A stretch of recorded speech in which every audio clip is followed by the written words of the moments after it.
యావత్ బ్రాహ్మణ సమాజానికి యావత్ హిందూ సమాజానికి మహాసేన రాజేష్ బహిరంగ క్షమాపణలు చెప్పారు.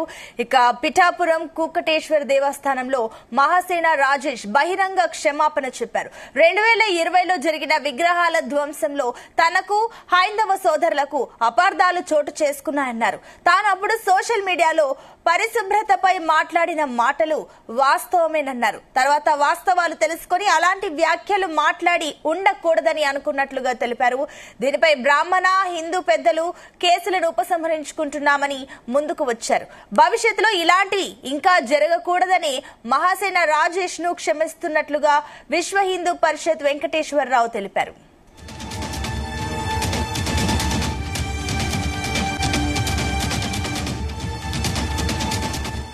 రైట్, ఇదే అంశానికి సంబంధించి మరిన్ని డీటెయిల్స్ మా కరెస్పాండెంట్ సాంబశివరావు అందిస్తారు. సాంబశివరావు.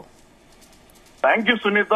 2020 జనవరి 21న కాకినాడ జిల్లా పిఠాపురం పట్టణంలో 29 పైగా విగ్రహాలను వరుసగా ధ్వంసం చేసుకుంటూ వెళ్లడం జరిగింది. ఇది రాష్ట్ర వ్యాప్తంగానే కాదు, దేశవ్యాప్తంగా బీజేపీ, ఆర్ఎస్ఎస్ సహా అన్ని హైందవ సంఘాలు పోరాటం చేశాయి. దోషులను పట్టుకోవాలని చెప్పారు. కొంతకాలం తర్వాత పోలీసులు ఒక మతి స్థిమితం లేని వ్యక్తి ఇది చేశాడని చెప్పి అతన్ని అరెస్ట్ చేసినట్లుగా చూపించారు. ఈ నేపథ్యంలో ఎవరైతే మహాసేన రాజేష్ ఉన్నాడో అప్పట్లో ఆయన వైసీపీకి అనుకూలంగా ఉండేవారు. ఈ విగ్రహాల ధ్వంసం గురించి, విగ్రహాల ధ్వంసం కోసం ఆరోపణలు చేస్తున్న హిందూ హైందవ సంఘాలు, బ్రాహ్మణ సంఘాలమైన తీవ్రమైన పదజాలంతో సోషల్ మీడియాలో వ్యాఖ్యానించడమే కాక ఏదైతే ఆయన సోషల్ మీడియా ప్రత్యేకంగా నిర్వహిస్తున్నాడో దాని మీద కూడా తీవ్రమైన ఆరోపణలు చేశారు. ఒక పక్క విగ్రహాలు ధ్వంసమై భక్తుల మనోభావాలు దెబ్బతిని తాము ఆందోళన చేస్తుంటే తమను మహాసేన రాజేష్ కించపరిచాడని చెప్పి 2021లో బ్రాహ్మణ సంఘాలు, అదేవిధంగా విశ్వ హిందూ పరిషత్ తరఫున బజరంగ దళ నాయకుడు వెంకటేశ్వరరావు కోర్టులో కేసు వేశారు. 2021 నుంచి కూడా కేసు నడుస్తూనే ఉంది, ఇప్పటికీ కోర్టులో ఉంది. ఈ నేపథ్యంలో జరిగిన రాజకీయ పరిణామాల్లో మహాసేన రాజేష్ వైసీపీకి రాజీనామా చేయడం, అనంతరం తెలుగుదేశం పార్టీలో చేరడం, తెలుగుదేశం అధికార ప్రతినిధిగా ఉండడం జరిగింది. అదే ఈ నేపథ్యంలో కూటమి అధికారంలోకి వచ్చింది. ఇప్పుడు టీడీపీ, బీజేపీ, జనసేన కలిపి ఉన్నాయి. ఇలాంటి నేపథ్యంలో మహాసేన రాజేష్ ఏదైతే బ్రాహ్మణ సంఘాలు, హైందవ సంఘాలపై ఆరోపణలు చేశాయో దాని మీద కూటమిలో కూడా చర్చ జరుగుతోంది. ముఖ్యంగా పిఠాపురంలో జరిగిన విగ్రహాల ధ్వంసానికి సంబంధించి తరచూ పిఠాపురం ఎమ్మెల్యే, ఉప ముఖ్యమంత్రి పవన్ కళ్యాణ్ వ్యాఖ్యలు చేస్తున్నారు.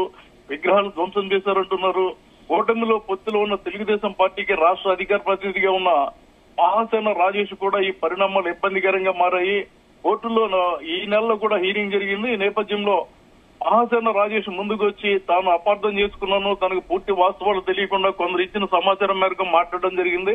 తాను పిఠాపురం వచ్చి బహిరంగ క్షమాపణ చెప్తానని చెప్పి కబురు పంపడం జరిగింది. దాంతో అది చెబితే కేసు పరిహరించుకుంటామని బ్రాహ్మణ సంఘాలు ఆయనకి బదిలిచ్చాయి. ఈ నేపథ్యంలో ఈ రోజు ఆయన పిఠాపురం పాదయాత్ర క్షేత్రంగా వచ్చారు. అక్కడికి అప్పుడు పురోహిత సంఘాలు తరఫున బ్రాహ్మణులు, అదేవిధంగా హైందవ సంఘాల ప్రతినిధులు, బజరంగ దళ వెంకటేశ్వరరావు తదితరులు కొద్దిసేపు ఇద్దరు చర్చించుకున్నారు. అనంతరం మహాసేన రాజేష్ మీడియా ముఖంగా తాను అపార్థం చేసుకున్నాను, నాకు వచ్చిన తప్పుడు సమాచారం ప్రకారం ఆ రోజు వ్యాఖ్యలు చేశాను, ఆ వ్యాఖ్యలు చేసిన తర్వాత కూడా నేను బాధపడ్డాను, తొందరలో ఇలా మాట్లాడాను, నేను మాట్లాడిన తప్పే అనుకున్నాను. అయితే అప్పట్లో కేసు నడవడంతో నేను పెద్దగా పట్టించుకోలేదు, తర్వాత తప్పు తెలిసింది, బహిరంగ క్షమాపణ చెప్తున్నాను, హిందువులతో బ్రాహ్మణులతో కలిసిమెలిసి ముందుకెళ్తానని చెప్పడం జరిగింది. మహాసేన రాజేష్ స్వయంగా ఆలయానికి వచ్చి క్షమాపణ చెప్పడంతో హిందూ సంఘాలు కూడా శాంతించాయి. వారు కూడా కేసు విత్డ్రా చేసుకుంటామని చెప్పారు. దీంతో కథ సుఖాంతమైంది. Sunitha. Right Sambasivarao, thank you.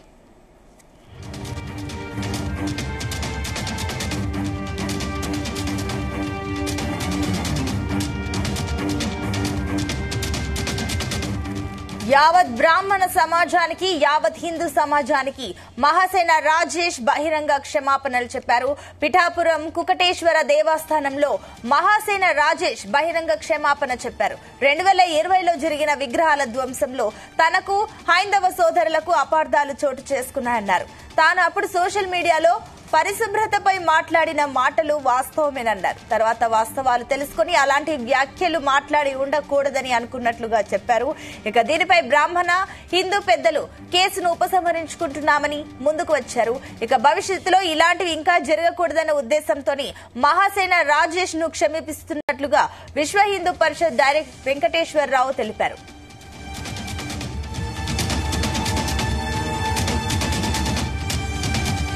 గతంలో 2020లో ఇక్కడ పిఠాపురంలో ఒక వ్యక్తి విగ్రహాలని దాదాపు 28 విగ్రహాలను ధ్వంసం చేసిన ఘటనలో అప్పుడు కొన్ని అపార్థాలు చోటు చేసుకున్నాయండి.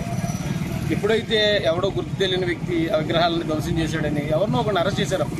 అరెస్ట్ చేసినప్పుడు అప్పుడు మేము సోషల్ మీడియాలో ఇలాంటి వాళ్ళని ఖచ్చితంగా అరెస్ట్ చేయాలంటేనే మాట్లాడడం, సమర్థించాం. అతని అరెస్ట్ను కూడా సమర్థించాం. అయితే తర్వాత ఒకరిద్దరు వాళ్ళు చేసిన వ్యాఖ్యల వల్ల అప్పుడున్న కోపంలో, అప్పుడున్న ఉద్రేకంలో నేను కూడా కొన్ని వ్యాఖ్యలు కొంచెం పరుష పదజాలంతో మాట్లాడానండి. నిన్న కూడా సోషల్ మీడియాలో చెప్పానండి. అయితే అప్పుడు నేను ఒకళ్ళిద్దరి గురించి మాట్లాడితే అది ఎంటైర్ సమాజాన్ని ఇబ్బంది పడేలా, బాధ పెట్టేలా ఉన్న వ్యాఖ్యలండి. 2020లో జనవరి 21న పిఠాపురంలో 29 విగ్రహాలు పైగా అన్యమతస్తులు ధ్వంసం చేయడం జరిగింది. ఈ విషయంపై హిందూ సంఘాలు, పురోహిత సంఘాలన్నీ కూడా రోడ్లెక్కి ధర్నా చేయడం జరిగింది. ఎవరైతే ధ్వంసం చేశారో వాళ్ళని కఠినంగా శిక్షించాలని చెప్పి ఆ రోజు మేమందరం కూడా భారీ ఎత్తున ధర్నాలు కూడా నిరసనలు వ్యక్తం చేయడం జరిగింది. ఇదే సందర్భంగా రాజేష్ మహాసేన ఆయన మరి ఆ రోజు హిందూ సమాజాన్ని, బ్రాహ్మణుల్ని కించపరుస్తూ మాట్లాడిన దానికి యావత్తు సమాజం అంతా కూడా చాలా బాధపడింది. మేము అధికారులు ధ్వంసం జరిగి మేము బాధపడుతుంటే ఈయన కాంట్రవర్సీగా బ్రాహ్మణులను కించపరుస్తూ మాట్లాడడం అనేది చాలా బాధ కలిగించింది ఆ రోజు. ఈవెన్ 2025 ఇప్పుడు ఈరోజు పవిత్ర పుణ్యక్షేత్రమైనటువంటి పాదగయ పుణ్యక్షేత్రం దగ్గరికి రాజేష్ మహాసేన ఆయన వచ్చి యావత్తు బ్రాహ్మణులందరికీ కూడా క్షమాపణ చెప్పడం జరిగింది. అలాగే హిందువులందరికీ కూడా క్షమాపణ చేయడం జరిగింది. ఆ రోజు నాకు వచ్చిన రాంగ్ ఇన్ఫర్మేషన్ వల్ల, నాకు చెప్పిన రాంగ్ గైడెన్స్ వల్ల నేను అలా మాట్లాడాను. కానీ నాకు ఎవరి మీద ఎటువంటి కక్షపూరితమైనది కానీ లేకపోతే ఎవరికి ఎటువంటిది కూడా నాకు లేదు. అందరం కూడా కలిసి ఉండాలి తప్ప ఆ రోజు వచ్చి నాకు రాంగ్ డిసిషన్ అలా మాట్లాడి నా తప్పు నేను తెలుసుకున్నానని చెప్పి సాక్షాత్తు ఆ పరమేశ్వరుడు ఎదుర్కొంటానే బ్రాహ్మణ సంఘాలందరికీ కూడా, హిందూ సమాజానికి అందరికీ కూడా క్షమాపణ చెప్పడం జరిగింది. దీన్ని మేము స్వాగతిస్తున్నాం. ఎందుకంటే ఆయన తప్పు ఆయన తెలుసుకుని సాక్షాత్తు శివయ్య మందుకు వచ్చి బ్రాహ్మణులందరికీ కూడా క్షమాపణ చెప్పడం జరిగింది. దీన్ని మేము స్వీకరిస్తున్నాం, స్వాగతిస్తున్నాం.